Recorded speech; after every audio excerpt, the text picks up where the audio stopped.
I want to teach you on how to make money.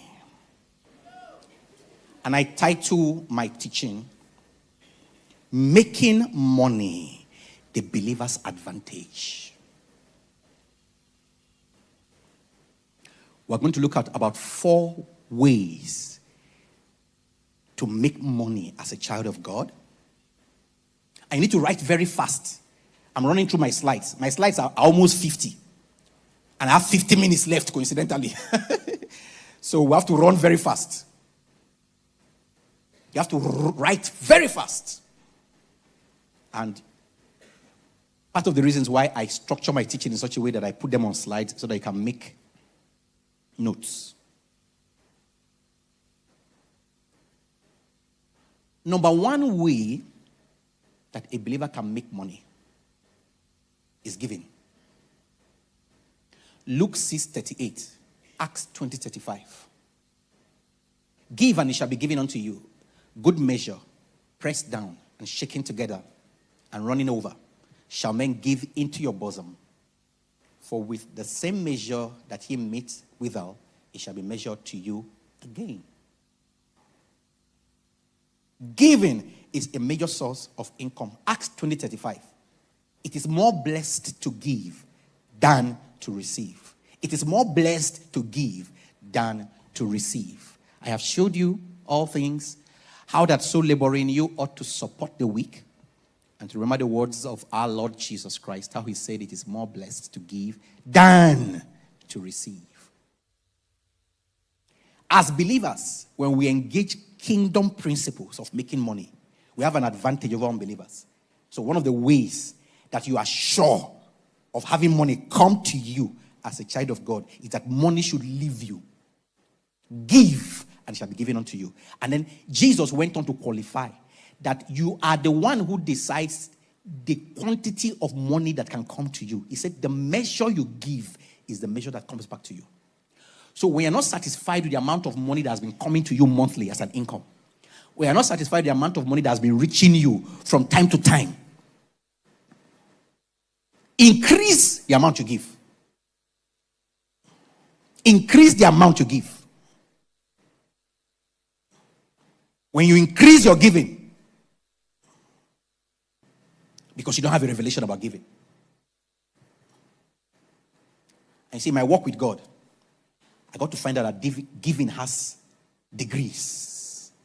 For instance, the return you will have when you give your last is not the same as when you still have something left. That's why when Jesus sat over the offering basket and watched as people gave offering in the synagogue, he gave an award to the best offering giver of the service as a widow who had nothing left. So in the eye of God, your offering is measured by how much you have left and not how much you gave. So when you give your last and you have nothing left, it weighs much in the realm of the spirit. So don't say, I don't have much to give. We've been talking about partnership here, for instance. Some of you feel you are not yet ripe to be supporting our logistics here at the Youth Connect with money. Your 500 naira can make a difference. Now, if all you have in a month coming into your account is 2,000 naira, and you can take 500 to say, I'm partnering with paysetters, there is a way it will sound in the realm of the spirit more than somebody who has 10,000 and is giving 2,000 naira. So in the realm of the spirit, God weighs the volume of your offerings by how much you have left. The sacrificial giving. David said, I will not give God whatever does not cost me. That one, you give God something that costs you. Something that costs you. Something that costs you. Source of income. In 2022, when my father in the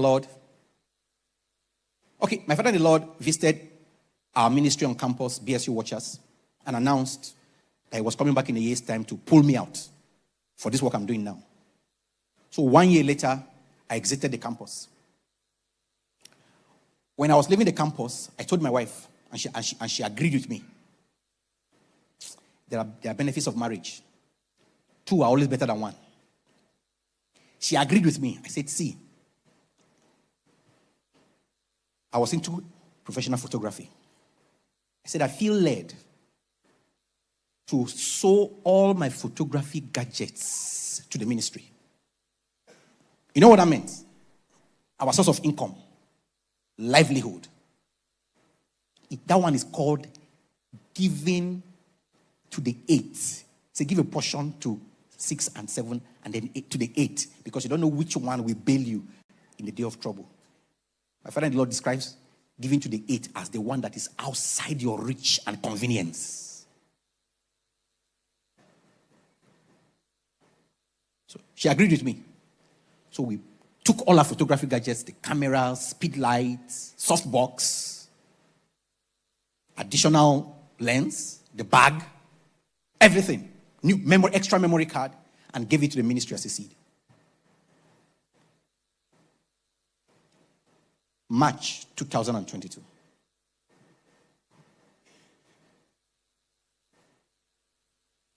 We had been living in a 2-room apartment for 6.5 years. It's kind of face me, I face you apartment. Toilet outside, kitchen outside. That's what we're living for. 6.5 years. And we used to trust God every time it's time to pay rent. And the Lord was so gracious enough to touch the heart of the landlady that she decided we should even break it into 6 months. That's what we are.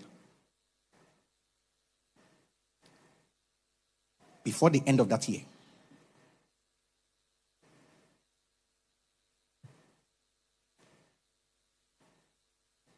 my Father in the Lord graciously released one of his 2-bedroom apartments to us. Standard 2-bedroom flat here in Makurdi. The value of that house right now should be close to $1 million. I didn't tell him anything. He didn't even know where I was living. And I was not the most qualified to move into the apartment. But before the end of that year, December 29th, 2022, we found ourselves moving into that standard 2-bedroom apartment. And we've been there since 2022 till now, rent-free. Now, how much money could I have saved in my years of working to have been in an apartment where I'm paying a rent of about, maybe at that time, maybe the value of the house was about 500,000. 500,000, I've been there for 3 years now. Could I have afforded saving for 1.5 million? The gadgets I gave out, right? The value of those gadgets were less than 500,000. But we sense in the spirit that if we must change level, something must leave us that will cost us. And that is how many of you keep missing opportunities to change level. Because you want to give only when it is convenient. There is something giving does. It puts pressure on your destiny helpers to remember you. Write it down. Giving puts pressure on your destiny helpers to remember you. It's heaven that will do it. I've always told us here, there are 3 categories of seeds every believer must be sowing. Words, money, and service. There's no high. Your disciple, your spiritual cover. Substance, money, whatever God has blessed you with, giving to the house of God, and giving to your spiritual cover. And of course, words. Waking up every day when you wake up, the day is young. The day is expecting seed. When you release words, it will land on the womb of the day. And either that day or the next or days after that you can harvest. So that's just one example. I will not tell you, I will not give you more examples because of time. But giving is a source of income. This wedding is coming. I don't have much money, but I sense I should just go and stay with her and help her do all her running around for markets. Satan will not give you that kind of idea, my sister. When you have that little nudge in your spirit, and yourself doesn't like those kind of things because the self will naturally want to be complaining. Why is he here? Why is he here? Why is he here? Why didn't God remember me? Kill the flesh and rush and reach out to that your friend. Say, I want to come and help you out with your running arounds. before the flesh makes you change your mind. That was a strategic, it's a kairos moment for you to sow a seed that will matter for your tomorrow. Giving, source of income. Number 2, social capital, stroke goodwill with men. Social capital, stroke goodwill with men.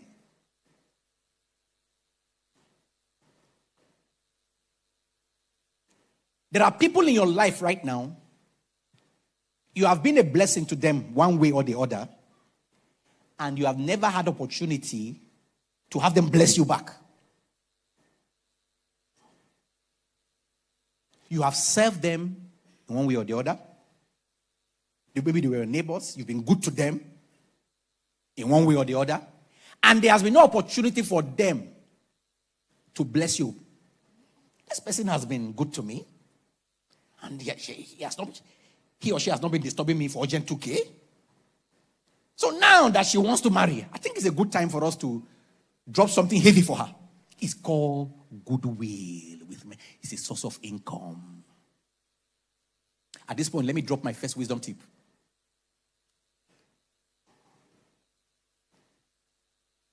My first wisdom tip.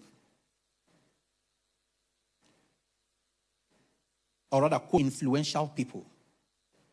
Don't be thinking of how to cash out from them. Focus on how to add value to their lives. When you are around rich and influential people, don't be thinking of how to cash. How can I just make one request quickly? Let me not allow this moment pass. Let me not allow this moment pass. So they can say, okay, let me have your account details. They may give you money you request for that time, and that may be the end of that relationship. But if you are wise, you will think, how can I sustain this relationship for the next 10 years? And listen, in my work with God and with influential people, it is wisdom not to always make requests. Even the Bible says, when you are seated and you are dining on the table with the king, it says, be careful how you eat, lest something will go and hook your throat. Say, bridle your appetite. Young people hear this and hear this 2 times. When you come across rich people, it's an opportunity for you to cash out. That may not be the time for your cashing out. It may just be an opportunity for you to establish a relationship that can benefit your unborn generation in years to come. Learn to establish relationship, build on it, and spend from the goodwill years to come.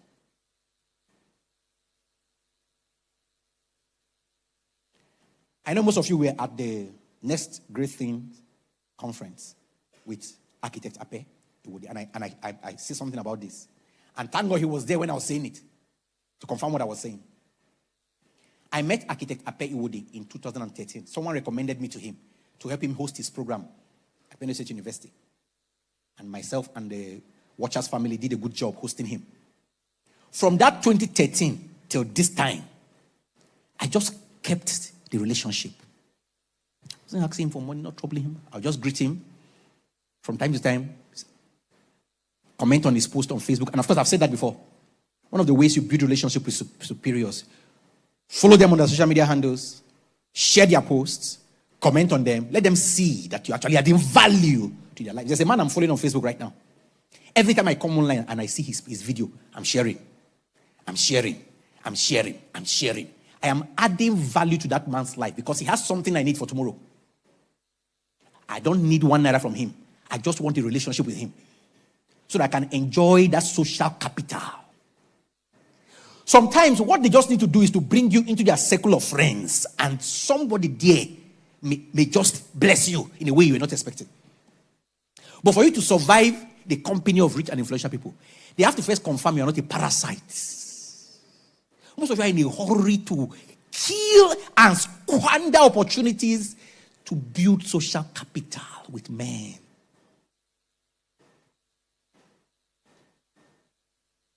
In all these years, 12 years of my relationship with Architect Ape, I don't remember ever asking him for money. Rather, when he released his first book, Problem Power, he reached out to me if I would be willing, I could help him sell some in our ministry on campus. I said, sir, bring them. I think I collected like 50 copies. I was just marketing the books. I'm not like I was marketing because I had any commission. I was just selling the books, marketing them like they were my books. Adding value. When I sell a good number, I will wire the money back to his account. Send the receipt to him. This is good, this is good. Some of you, when we are around kind of people, we say, this millionaire, this is what this is. I don't have school fees, so can you?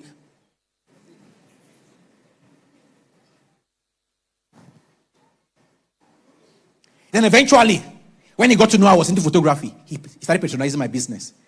I remember he had to take me all the way to his village to go and cover his father's birthday, his late dad. And then I did a photo book for him. He had a photographer before that time. But this man that is adding value to my life, what can I do for him? That was how I started enjoying the goodwill without my asking. This man is adding value to my life. Let me also add value to his life. I say, send them. I will help you sell them. And like he said that day, when I made this comment, he said, if nobody is using you in this life, then you are becoming useless. So much, they are taking advantage of me. He said there's a difference between people using you and people abusing you. If it's not an abuse, then be glad that you have value enough to be used. And now this opportunity came for the next great thing. He could have brought all resource persons from Abuja. Of course, one of them came from Abuja. But he said, no. I have one or two persons who are capable here in Makurdi.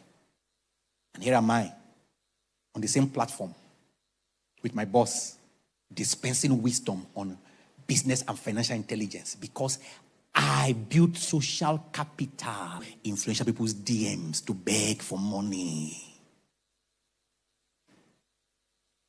You will finish spending the social capital after that one alert they sent to you. I still remember Miss Obekpa gave an example here when she was teaching. That one of us visited her. And when she was leaving the house, she asked how much. She understood that this woman could give me money now, and that may be the end. I may not even have access to her home again. But for the privilege of access to this home, I don't want to lose this access. I want to keep coming back here. So let me show to them that I don't need their money. And you know what? When influential people give you money, most times they are testing you. Most of you don't know. You don't know.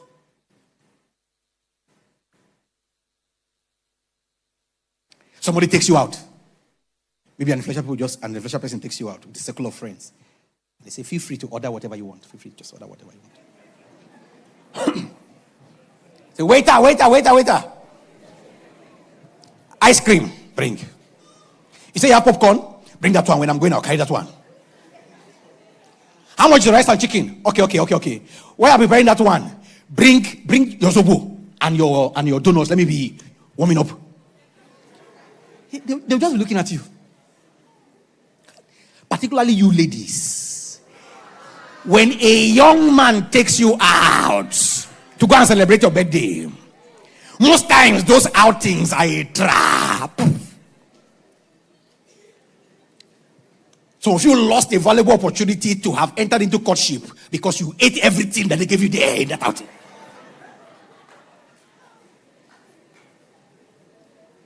You couldn't service social capital.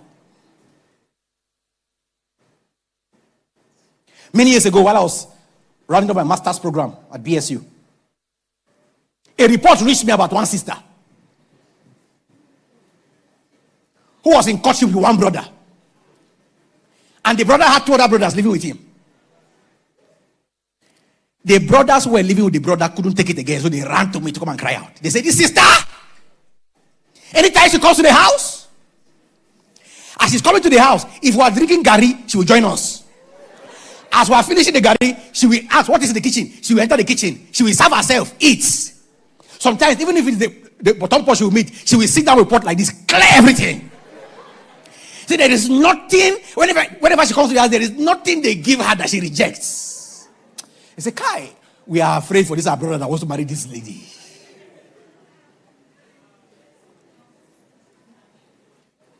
And of course, the relationship ended not long after then.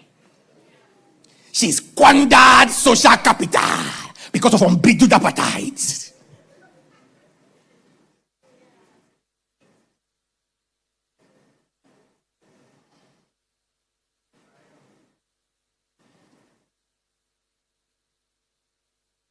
Be wise, be wise, be wise.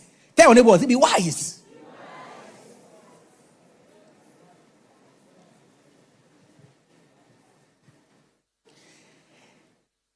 It's not every breakthrough that you jump at. Embrace breakthrough with some level of restraint, because some breakthroughs come as a test for bigger breakthroughs.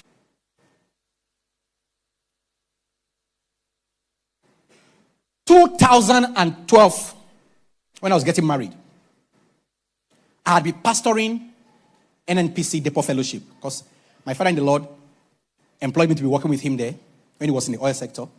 So I was like his office assistant. When I started the work, I was living in his house. So sometimes I would go ahead of him to go and prepare the office before he comes to work. I started pastoring NPC Depot Fellowship. Big shots in that fellowship. 2009. I think I pastored them to 2013 when I eventually left, 2015 thereabout. The accountant, deputy accountant, big shots. I pastored them faithfully, never bothered any of them. When it was time for my wedding. Because the way my wedding info came, it took me by surprise. God told me to marry in January 2012 when I had no plans to marry that year. And he promised me, assured me that he would take charge of everything. He gave me the date I was proposed to my wife, gave me the date of the wedding, and everything came to pass as I received it. So I didn't have money, I didn't have savings anywhere. So he started leading me to how I was to reach out. Because you see, the Bible says, give and it shall be given unto you. Good measure, pressed down. It didn't say it's only God that will give unto you. Men too can give unto you, but you should know the right time to ask. You should ask people with whom you have a social capital. I had pastored these people for 4 years. I had not been bothering them. Now it is time for me to get married. So I reached out to them. It's now time for me to spend out of my social capital. I said, I'm getting married. I want you people to serve as committee of elders for this wedding. And the job description is just two.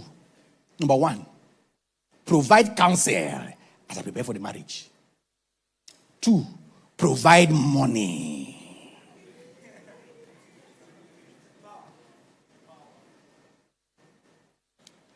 I now made one of them the chairman. There were about 5 of them. I said, sir, please, you'll be the chairman of this committee so that I'll be relating with you.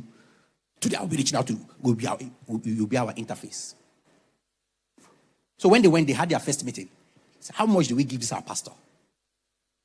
Somebody stood up and said, well, let's look at 20,000, 25,000. He brought the report to me and said, we're considering 2025. I was telling him that may not be so much. I said, go and tell them that each person should bring 50,000 naira.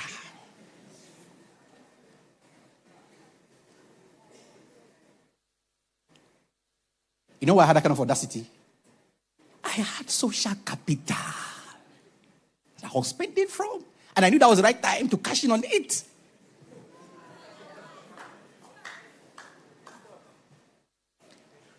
And then I went on to propose how they should bring the money to lessen the burden of delivery. I said, we have 5 months to the wedding. They should be dropping 10,000 naira every month and be giving you the money. 10,000 every month. In 5 months, they'll calculate it. And that's what happened. They all agreed. Social capital. Source of income. That's why I tell you, I say, you may not have money, but if you have people, you are good, you are safe. Worse than the poverty of relationships. I mean, worse than the poverty of money is the poverty of valuable relationships. Some have money, they don't have people. Some have people, they don't have money. But you are the worst of them all when you don't have people and you don't have money. Social capital teaches you how to build relationships. When it was time to go for my traditional wedding, I reached out to the chairman. I said, sir, how far? He said, yes. We have some amount, say, close to 300,000. That was more than enough for me to execute my traditional wedding. I went to that batch all the way to Lagos. Took myself there, sponsored my parents there, and my brother, my elder brother, my younger brother, all of them came with me. My wife was handed over to me on the 4th of August, 2012. a man who had no money but had social. I pity you when you have no man. I pity you. I pity you when you have no man. I'm taking this teaching is a practical teaching. That's why I'm sharing you. I'm giving you my story so that you will know that I'm not teaching you theories. For 3 years, living in an apartment, it's not me that I'm not paying rent. Married man. At the end of the wedding, I had spent 800,000 naira. So there's 3 in one wedding. Court, traditional, and white. Because I documented everything so that when I'm sharing the testimony, I will give accurate figures. Guess what? People had raised 830,000 naira for me. People that had been a blessing to. Students had their own committee. They say, this man is always coming to preach in our hostels and bless us. Let's also do him good. My people, both the Watchers family, those who are graduated students, they had their own committee. Friends rallied around me. Family members. 830,000 naira. And I spent 800,000 naira. So my 1 naira was not in my wedding.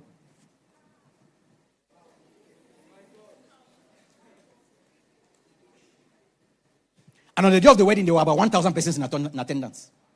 Because it was BSU second gate. So all the students say, wow, is that our pastor that's always coming to preach and sing for us in the morning? We are coming. Tell him we are coming. They came in their numbers. It was a massive crowd. And all they ate food.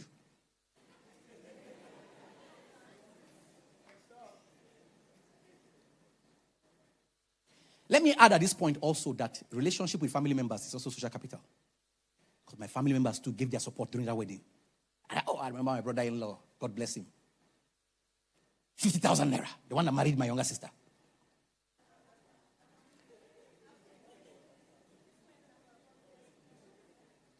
And that was 50,000 naira in 2012.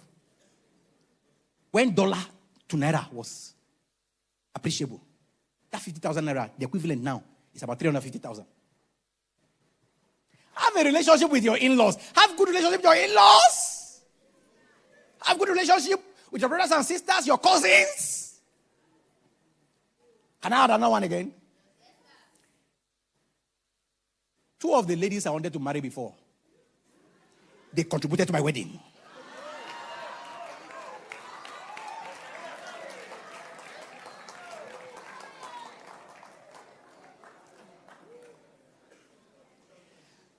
So all this, because she gave me a red card, I delete her number from my phone. Unfollow her on social media. You are a child and a baby. That kind of thing. You will need that lady tomorrow, my young man. In fact, I say she's not doing again. It's not enough reason for you to delete her number from your phone. Delete his number from your phone.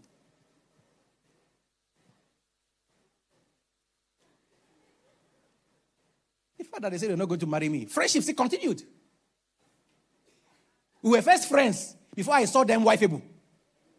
So if wife and husband and wife doesn't work, friendships will still continue. Social capital.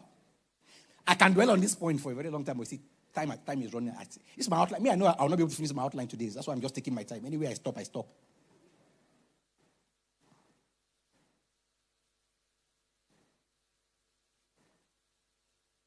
So at this point, let me also give my second wisdom, my second quote of the month, because this was the quote of the month I actually planned to give before my friend reached out to me, and I said, okay, I'll stand in for him. She's talking about family. Allow family members to break news of their special moments on social media, and you can either share or comment. We're teaching you how to build social capital with family members now. That's your cousins, in-laws. Allow family members. Your cousin's father died. You rush to Facebook. Say, R.I.P. Baba, adio.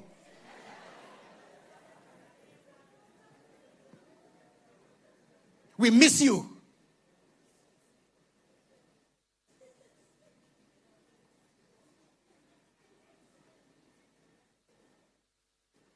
I saw a post on Facebook some time ago.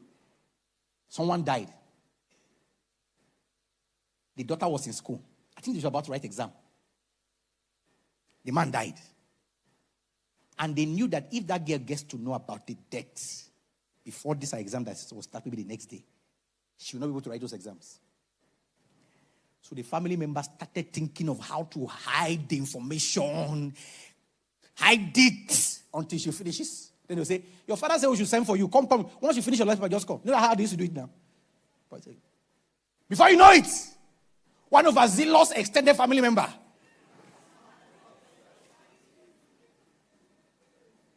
released the news on Facebook. And that's why this lady saw it and broke down in school there, crying helplessly. You had to rush her back. I don't know why this generation is so foolish. When our last baby arrived, one of our dear friends who used to come around from the ministry, she looks up to us as spiritual covers. And all. So we invited her to come and stay some days in the house with us to help my wife before her mother will arrive from Lagos for Mugo. So one day as she was helping to do some things in the house, she carried her phone. She was about to go and announce the arrival of the baby on Facebook. When wisdom just stood there, I said, let me ask first. Say, sir, I'm so excited. Can I announce on Facebook? I said, don't try it. I have never announced the arrival of one of my children on Facebook. Never. And it's not with this one. Me and my wife are on the same page on this. We don't announce the arrival of our children on Facebook. As a matter of fact, we are very careful how we post our children online. Then you now, because we give you access to the house without asking, now come and snap the baby. Say, Pastor Gabe, Itodo and family just welcome their third general. Or you carry the child and snap and say, in Pastor Gabe Itodo's house with their latest arrival.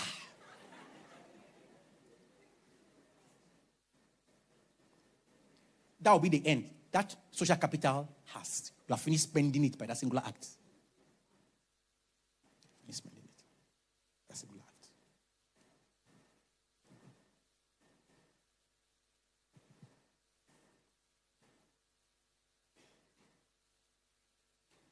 Even if it's somebody that graduated, let the immediate family members of that person post the graduation pictures. Then you can now share and comment.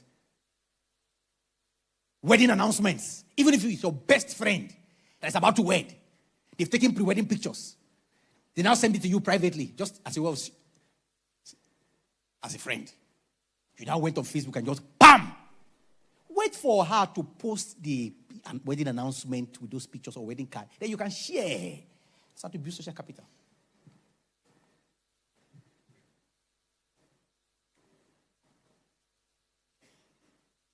Let me show you more ways to build social capital. We may have to just end on this point alone because the things are plenty. But some of you need to hear some of these teachings because you're always in a hurry to do things. How to build social capital. Let's run. Number one. Step up your appreciation and acknowledgement of valuable relationships. Step up. Increase the way you acknowledge and appreciate people. Valuable relationships in your life. In Romans 16, verses 1 to 16. See, Apostle Paul used the whole of that chapter to acknowledge valuable relationships in his life. Acknowledge. Some of you don't know how to acknowledge valuable relationships in your life. Look at me today. Anywhere I go, I always acknowledge people that did key things in my life I don't forget. See me standing on this pulpit, acknowledging my Father in the Lord, the things he has been doing for me. I'm not just doing it here because I am on his podium. I've traveled outside of this state to go and minister. And when I have to give an example that is about him, I mention his name. And this is part of how I've been able to sustain a relationship with him. From the year 2000 that I met him on campus. Our relationship is 25 years old now. Apostle Arome Osai, my Father in the Lord. Because I know how to build and maintain valuable relationships. I acknowledge fathers where I need to. I acknowledge my bosses where I need to. I don't claim to get where I've not gotten there. I don't. Where God used somebody to give me a push. While I'm thanking God, I will acknowledge the hand that was also used.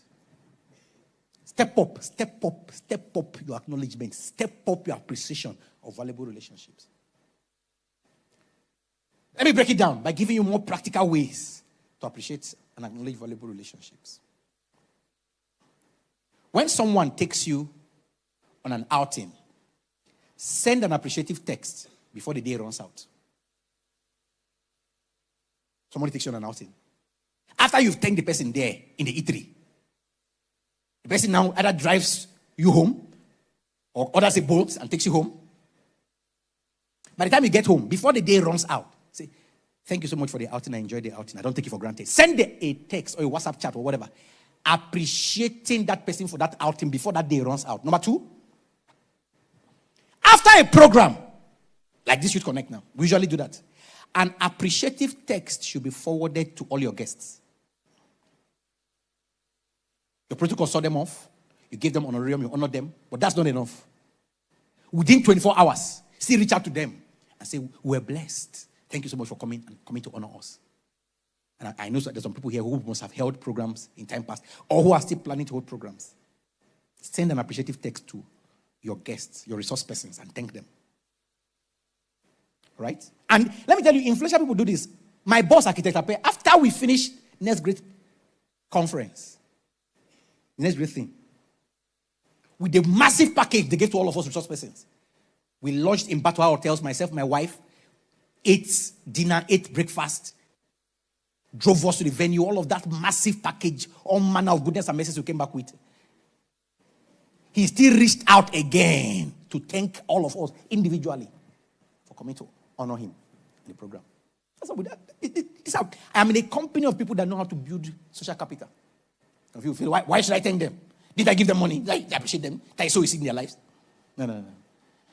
I'm telling you how to build social capital. You can improve. Next. When you receive something through a third party, send an acknowledgement to the sender. Let's say Richard and I say, Juliet, I'm sending this money you just won for who wants to scale. I am sending Pius Togaba to bring it for you. When Pius Togaba brings it to you at Notco, send a text to me and say, thank you so much, sir. I have received it. That's what I'm talking about. I sent it through a third party. So when you receive it, acknowledge. I have received it. Thank you. Don't use to flash again. But those days, it was something. When I first put together this teaching, then flashing made a lot of sense. So you flash or text the sender of a text message to acknowledge its reception. And this one is for those who are capable. Most of you don't know how to communicate with text. You don't even know the value of text messages again.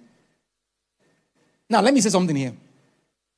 In this social media generation, let us not round off everything about building relationships on social media. Because some of you, that's what you do. Even when there's an emergency, you are chatting somebody on WhatsApp.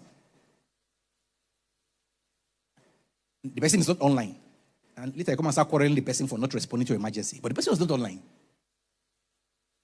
Know when to still send a text message. Know when to call offline. You may be graced to always have data. Not everybody is at your level to always have data. So learn to engage text message. If you call somebody, the person is not hearing you, send a text message. It may be network issues, but that same network will allow a text to deliver. So let us remind ourselves the use of text messages and when to send text messages.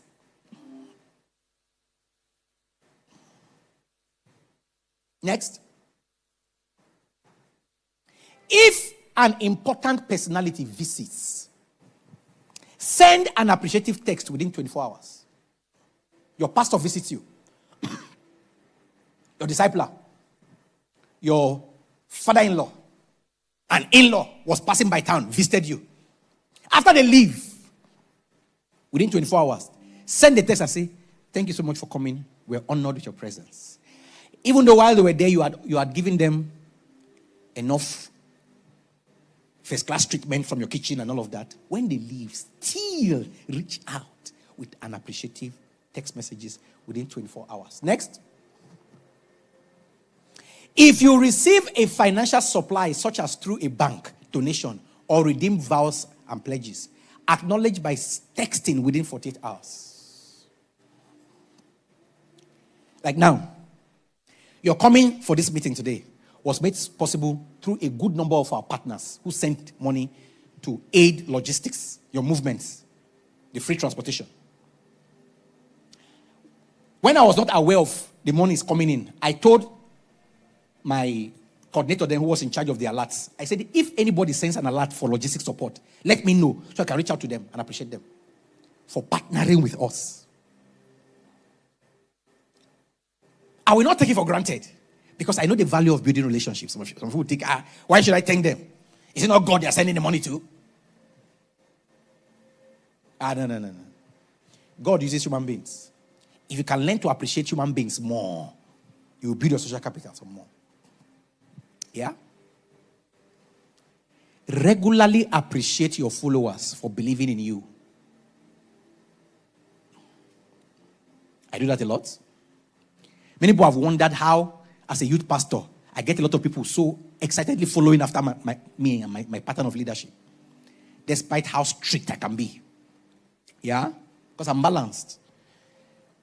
My people know that even when I shout at them and rebuke them, it is in love. Because I want the best for them. That's the balance. And then I never take it for granted that people are following me. I call workers meeting, my workers come. I call my caucus meeting, my leaders are there. From time to time, I tell them thank you for being there to help me interpret the vision. You see, we're always thanking you here for coming for Youth Connect. Because we appreciate your coming. It's part of how we build social capital. That's why you're always excited when you come for Youth Connect, because you know that we appreciate your coming. And we don't take it for granted. That's how to build social capital. Appreciate your followers from time to time. Yes? Regularly appreciate sources from where you receive instructions and chastisement for better living. Most of you don't know how to maximize relationship with disciples, spiritual covers. If you have a pastor over you, your father in the Lord, a pastor, and you want to enjoy that covering, you know what you do? Every now and then, particularly on your birthdays, reach out to your father in the Lord when you want to request birthday prayers. And I usually tell people, don't go and ask for birthday prayers from your father in the Lord empty-handed. Because most of you young people don't know these things. Me, I'll start teaching this from the pulpit now. This is my calling. Teaching these little details. Common sense from the pulpit. This is a generation where young people will be quarreling their disciple and spiritual cover for not calling them to pray for them on their birthday. Your father in the Lord is very busy now. He has many persons he's providing spiritual covering for. And all of them are pressing in to tap from his grace. You two better find how to press in. So on your birthday, take a seed. If you cannot sing physically, transfer. And this, I'm telling you what I practice up to today. My father in the Lord is in USA now. It doesn't stop me from sowing seeds in his life and then reaching out to him to release a word over me. Send the prophet offering. Send the receipt and say that this is what I desire for this season of my life. Please say a word over me. Or my birthday is tomorrow. I am sending this prophet offering. I want a new season to open over my life. And then when you are making that kind of request, remind your discipler. Say, please, I'm entering a new phase of my life. I don't know, in the last 1 year, is there anything in my life that you think I should correct? If there's anything you have noticed in my life that you think I should not enter this new age with, can you talk about it? Because if you don't remind them about that, they may not know whether you are still interested in having them correct you. So from time to time, appreciate sources from where you receive instruction and chastisement. If it has been a long time that your disciple has chastised you, they reach out to you to tell you something you are doing wrong, then something may be wrong. And if you are afraid to go and sit before your disciple and say, please, what have you noticed in my life that is not good? That was how I got delivered from a very useless life. Because when I went to live with my disciple, my late father-in-law, my first disciple, he's late now. I stayed in his house for about 2 weeks. He had not said anything to me. So one day I approached him. I said, sir, I've been here for about 2 weeks. Have you not seen anything in my life that you needs correction? You not say, sit down. Since you have asked, sit down now, let me tell you. You are not domestic. He corrected me and he said, from tomorrow. He said, you are in this house. It's just you, me, and my other brother in this house. You lie down and sleep till daybreak, and I still wake up to go and wash my car and wash my other brother's car. Both of them were not married then. So from tomorrow, wake up, go and wash my car, wash my other brother's car, go and meet him in his room and ask him what you can prepare for breakfast. He usually doesn't eat, but just show that you're interested. That was how I got delivered from a useless life. Because most of our parents, particularly our African mothers, groomed us not to be domestic. They thought they were doing us a favor. So they say our younger sisters will wash all our clothes, iron all our clothes. So a lot of young men have grown up as non-entities. And some of you don't know how useless you are now to go and live with somebody for 1 week, 2 weeks. Then you know that you have been spoiled from the home. Any young man who grows up not being domestic has become a non-entity in this generation. You are staying in somebody's house. You wake up, even to dress your bed. You want them to come and dress your bed. They will bring food for you, you will eat. They go and pack plates. You not go enter the kitchen and say, can I help with the washing of the plates? How many of you remember my quote? A young man learn to wash plates is a core course in preparation for marriage. Core course. Particularly if you are planning to run your home without house helps. Me and my wife, for 13 years of our marriage now, we've not had any house help come to live with us. My discipler in his house, to 1998, I got delivered and I became a domestic man. And I grew in a domestic life. That was how I married my wife. Till today, I still do domestic chores in the house. Even though I have a son who can assist now, I still go to the market to buy things for my wife. I still do chores in the house. I still help with school runs where possible. Because of the power of being under a discipleship cover. There are many things about your life you don't know are wrong until you give your discipler the opportunity to talk to you. So my time is almost up. This is the teaching I will continue when we come for Character Refinery at my 13th wedding anniversary. I will continue with this teaching. Maybe I'll just do a recap and then I'll continue because the teaching, I'll need about 4 to 5 hours to finish exhausting my outline. See, I had almost 50 slides. I'm sure I just touched about 10 to show you how long the teaching is. But some of you need this teaching. This is what you need to enter your next level. I say I have plenty things to talk about. Too. If at this point now, let me see if I can just finish these points on stepping up your acknowledgement. Then we can pray.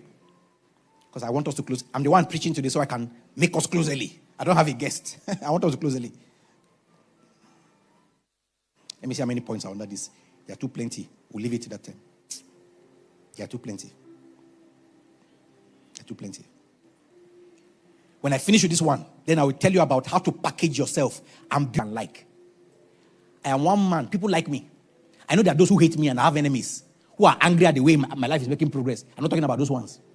But the bulk of humanity, they love me because apart from the favor of God, God has also given me wisdom to package myself in such a way that my generation can love me.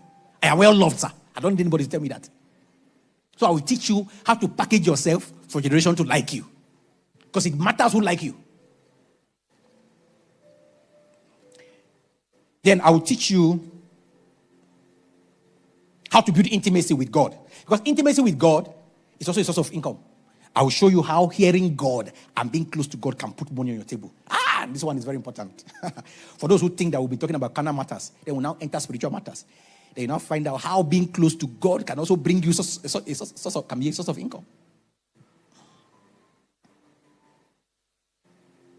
Then finally, I'll now wrap up by teaching you about engaging your prophetic cover as a source of income. Hallelujah. So you see how rich this outline is, right? So this is what we'll continue when we get to BSU on Wednesday, 1st October for my 13th wedding anniversary. And I'm not going to waste time. Maybe we'll just do 30 minutes prayer, 8:30, because I have a lot to talk about. I will teach for about 3 to 5 hours. I want to pour out my heart in that meeting. If you have any teenager, any young adult, let them come for that meeting. I met the Lord at the age of 14. And I started serving the Lord as a teenager. So my heart reaches out to teenagers a lot. I know the struggles of teenagers. And I know how they can navigate through teenage and hold on to the Lord.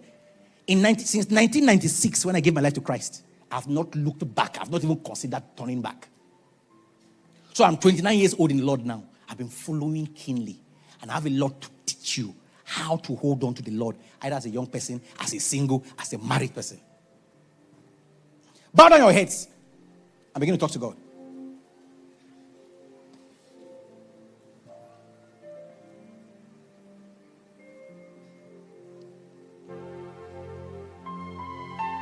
Some of you, this teaching just brought your nakedness to you. Can you begin to talk to God right now and say, Father, I need help?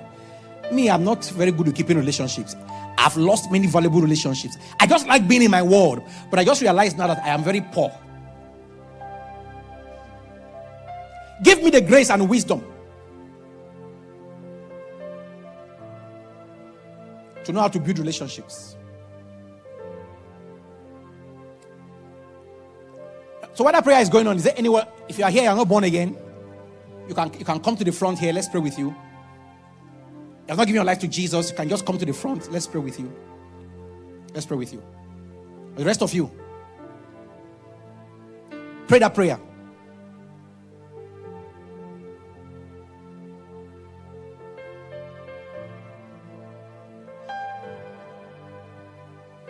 Lord, I am poor in giving, but I want you to give me grace to become a giver today.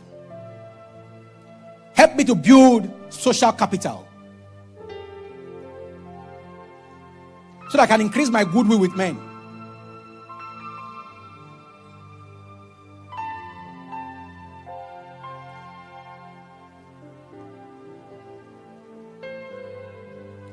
Thank you, Jesus.